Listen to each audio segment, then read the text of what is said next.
The Battle of Midway, June 3rd to June 6th, 1942, was one of the decisive naval battles of history.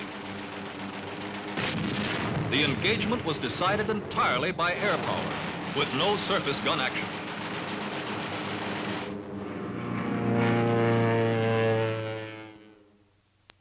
At Midway, the Japanese repeated the pattern of the Coral Sea 1 month before. They approached in widely separated groups, seeking to draw out the American forces, and included a secondary operation, the Aleutians. The Doolittle raid on Tokyo of April 18, 1942, strongly influenced Japanese plans. The Japanese High Command accelerated their advance into the Solomons and New Guinea. Further advances were planned to include New Caledonia, the Fiji Islands, and Samoa. These to be followed by the capture of the strategic island of Midway and the occupation of the Aleutians. Many of these objectives had been set forth in previous plans. But the Battle of the Coral Sea had checked the Japanese advance southward by sea. The advance to the eastward was then ordered by Imperial headquarters. Thus, the lines of American communication would be cut, the areas west of Pearl Harbor would be denied, the balance of naval power in the Pacific would be upset. The Japanese Commander-in-Chief Combined Fleet felt that as a result of Pearl Harbor, the American fleet was temporarily inferior. But the American industrial potential made a fleet action imperative on the part of Japan. The approaches to Japan must be strengthened. By departing from their established naval policy of holding their fleet in Japanese-controlled waters and threatening something the Americans prized, the Americans might then feel compelled to commit their weaker forces and thus be brought to a vulnerable position. Thus, he hoped to bring off a decisive battle near Midway.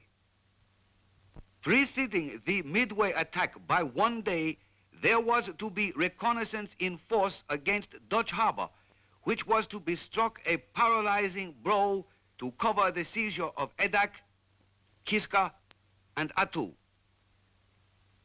This move would act as a diversion to Midway. Kiska and Midway could be used as bases for barrier patrols to detect any surprise penetration toward the heart of the empire. The Japanese commander believed that there would not be any powerful American units with carriers near Midway. He believed that the Americans patrolled daily west and south of Midway at a radius of 500 miles, but were not as vigilant in the northern area. He estimated the defenses of Midway to be strong and that submarines operated in the area. That Midway had 2 squadrons of flying reconnaissance boats, 1 squadron of Army bombers, 1 squadron of fighters, and that this air strength could be doubled in an emergency. This was an excellent estimate.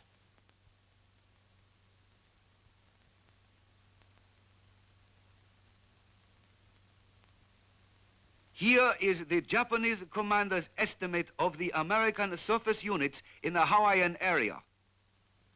He estimated 2 to 3 carriers. Actually, there were 3. He also estimated 2 to 3 special carriers and 2 battleships, but there were none in the Hawaiian area. He estimated 4 to 5 heavy cruisers, when actually there were 7. 3 to 4 light cruisers, there was only 1, and 4 very light cruisers, of which none were present. His estimate of 30 destroyers was correct, but at the time of the battle, only 14 were in the Midway area. his estimate of 25 submarines was correct.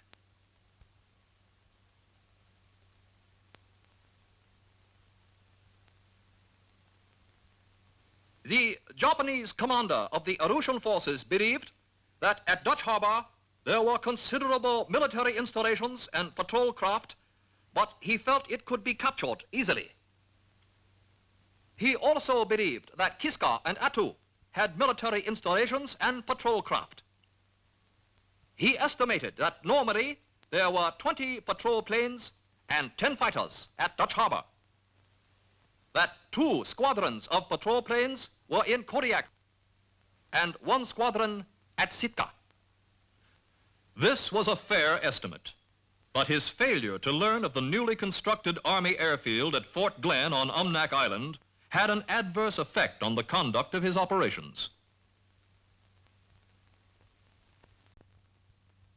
All the Japanese fleets, including the naval air fleets, but excepting the China Seas Fleet, were under the command of the Commander-in-Chief Combined Fleet, Admiral Isoroku Yamamoto. For the Midway operation, the Combined Fleet was organized into 6 coordinate task forces: Mobile Force, Main Force, Midway Occupation Force, Northern Force, Base Air Force, and the Submarine Force. The strength of these task forces was as follows. The Mobile Force consisted of 4 first-line carriers: the Kaga, Akagi, Soryu, and Hiryu, carrying a total of 234 aircraft. These were screened by 2 battleships, the Haruna and Kirishima. These ships possessed high speed and light armor.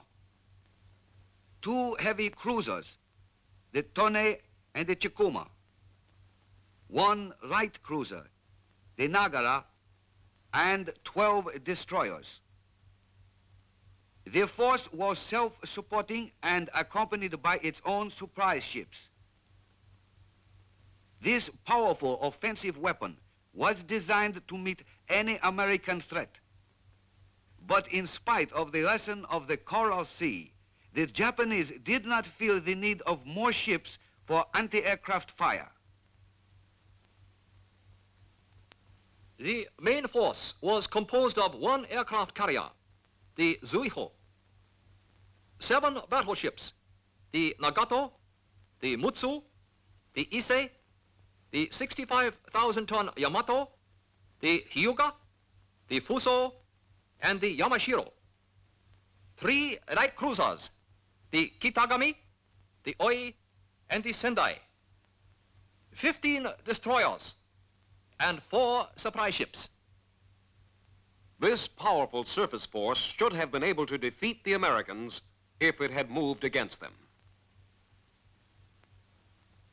The Midway occupation force consisted of 5 groups. The 2nd Fleet Group, 2 battleships, the Kongo and the Hiei. 4 heavy cruisers, the Atago, Chokai, Haguro, and Miyoko. 1 light cruiser, the Yuri, 7 destroyers, and 3 supply ships. The transport group totaled 13 transports and supply ships, and a close screen with the light cruiser Jinsu, 11 destroyers, and 3 patrol boats. The close support group, 4 heavy cruisers, the Kumano, Suzuya, Mogami, and Mikuma, screened by 4 destroyers. The seaplane tender group and the minesweeper group. The northern force, designed to capture certain Aleutian islands, was composed of 3 groups. The 2nd Mobile Task Group, the carrier Ryujo and the carrier Junyo. 2 heavy cruisers, the Takao and the Maya. 3 destroyers and an oiler. the Kiska Occupation Group. 2 light cruisers, the Kiso and the Tama. 5 destroyers. 2 auxiliary cruisers. 2 transports. 3 gunboats. And 8 sub-chasers. The ADAC Atu Occupation Group. A light cruiser, the Abukuma. 5 destroyers. A transport. A mine rayer. And 1 auxiliary seaplane carrier. The Japanese forces proceeded toward their destination more or less independently. The Mobile force left Hiroshima Bay May 26. At a point 450 miles southeast of Tokyo, it rendezvoused with its supply units.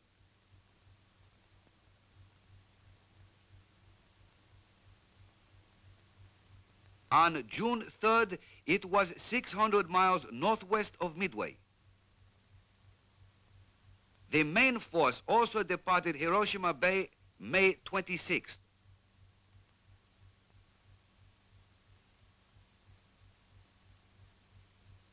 On June 3rd, the main force divided into 2 groups. The main group and the Aleutian support group, which headed toward the Aleutians. The Midway Occupation Force left Japanese waters in widely separated groups. The Minesweeper Group departed Saipan May 25th for Midway via Wake Island.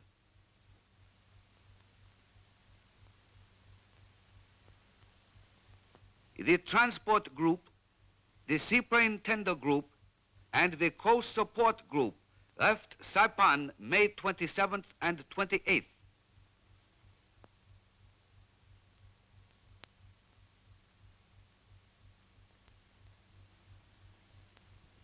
The Second Fleet Group left Japan May 28th.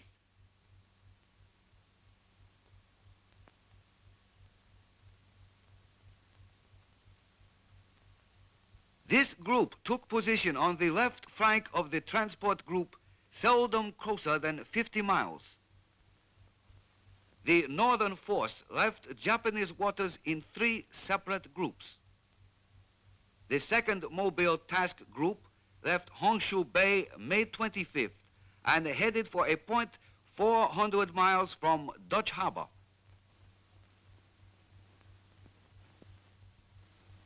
The Kiska Occupation Group left Honshu Bay on May 27th for Paramushiroto and from there departed for Kiska Island on June 1st. The Edak Atu Occupation Group left Honshu Bay on May 28th for the Aleutian waters.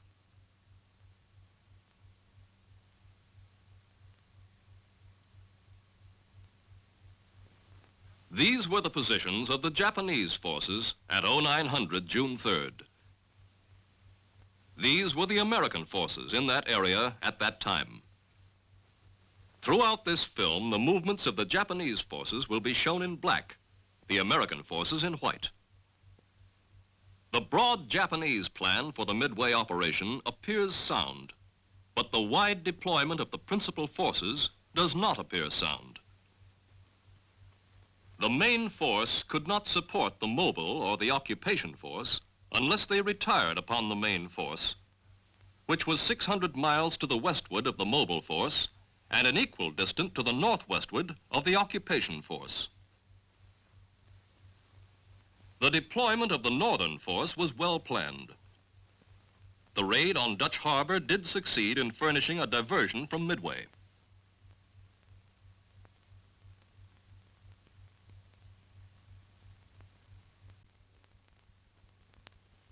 Admiral Chester W. Nimitz, Commander-in-Chief of the U.S. Pacific Fleet, SINCPAC, was directed on April 3rd to assume command of all the armed forces in the Pacific Ocean area. Early in May, intelligence reached SINCPAC that caused him to believe the Japanese planned an invasion thrust at Midway and the Aleutians early in June. This information was remarkably complete. SINCPAC not only considered that he knew of the projected operations, but also he had quite comprehensive information of the strength of Japanese forces involved, their general direction of approach, and the approximate date on which each phase of the operation was to be launched. From this information, SINCPAC was able to make this estimate of the Japanese combatant ships to be used in the Midway action. Let us compare this estimate with the number of Japanese ships that were actually present. The estimate of carriers, heavy cruisers, and submarines was reasonably correct. But his estimate of the number of Japanese battleships, light cruisers, and destroyers was seriously in error.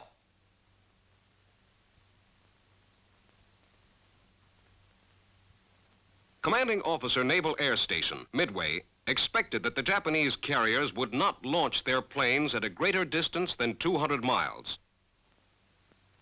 A search to 700 miles, the limiting radius of a PBY under bomb load, seemed adequate to meet this condition. He placed in operation a 22-plane search with PBYs. These searches were augmented by an 800-mile search from Oahu and a 700-mile search from Johnston Island to cover probable approaches to Pearl Harbor. Commanding Officer Naval Air Station, Midway, also knew that ordinarily an area of reduced visibility could be expected about 300 to 400 miles to the northwest of Midway. He felt that the Japanese commander, after leaving bad weather, would wait for dawn to fix his position before launching planes. Since dawn was about 04:15, the Japanese might be expected to strike Midway at 0600. The Japanese actually struck at 0630, June 4th. SINCPAC's commander in Aleutian waters had received intelligence on May 28th that the Japanese had one task group earmarked for the capture of Kiska and another for Attu. But he feared that this information was a deception to draw the American naval forces westward so the Japanese could move in behind them. He estimated that the most probable area of a Japanese landing would be the Umnak Dutch Harbor Cold Bay area, and decided to defend this area. His freedom of action was apparently seriously affected, as he was forced to rely upon land-based aircraft for the essential protection of his ships. The number of his airplanes was limited. Also, there were no airfields west of Fort Glenn. In addition, the distances between his naval surface forces and the bases from which his supporting aircraft operated, plus the almost total lack of darkness in a military sense, which darkness affected his ability to move without detection, all complicated his problem. His overall plan for the defense of Alaska appears sound, but his means available were not adequate. The sending of surface forces to the Aleutians was a difficult decision. SINCPAC believed Midway was the primary objective, and here he should maintain strength. But the Aleutians were the gateway to Alaska. If seized, American morale would suffer. Corregidor had fallen only 3 weeks before.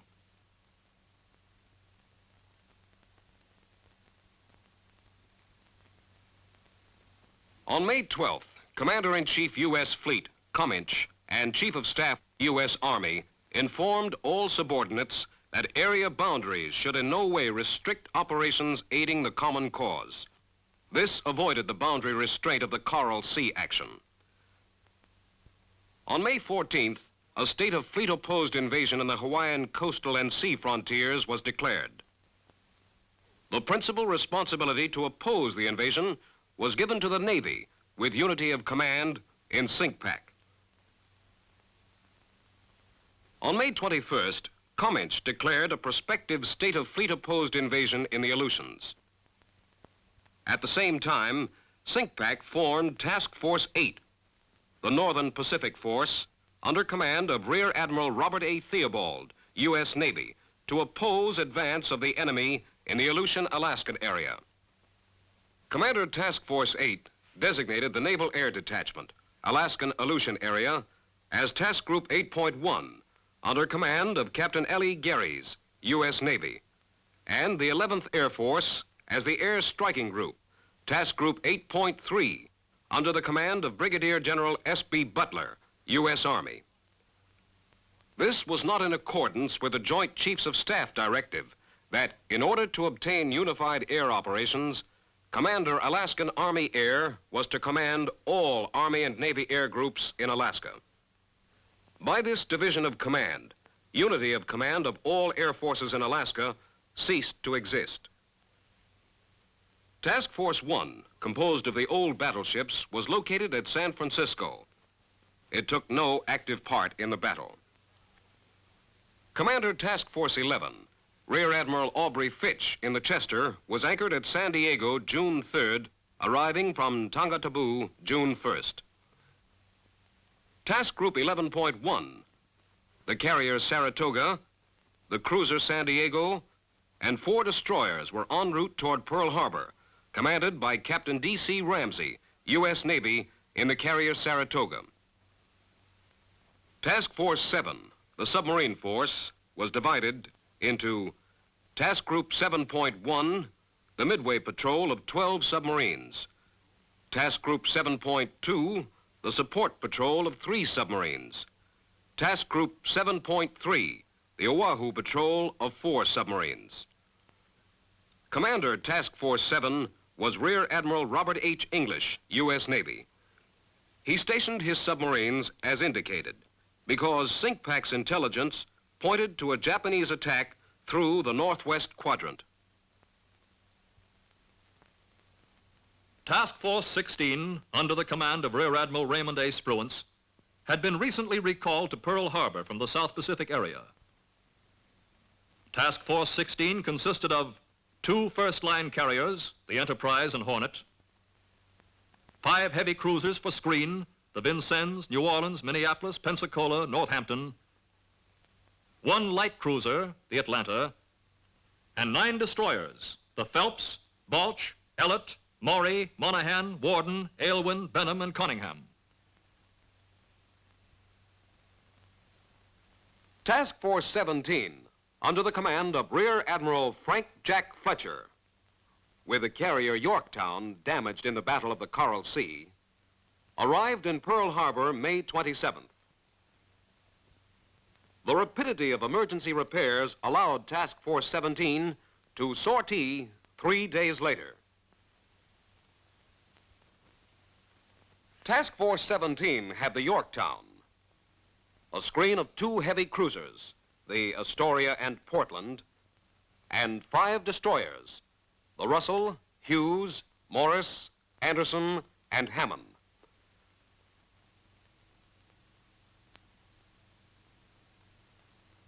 Task Force 16 sortied from Pearl Harbor May 28th.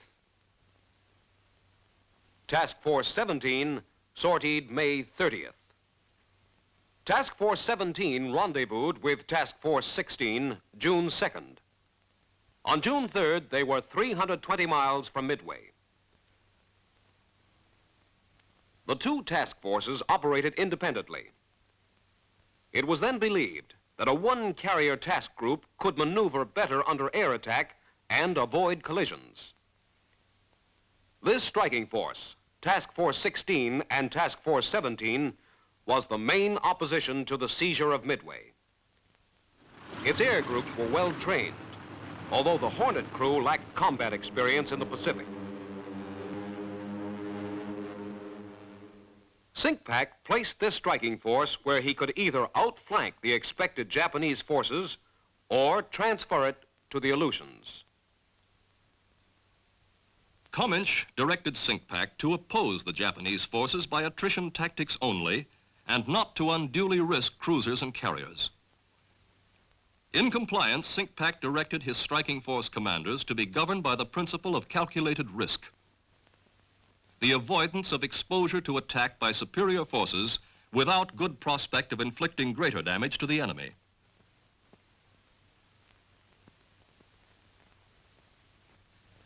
This completes the background for the actions at Midway and in the Aleutians.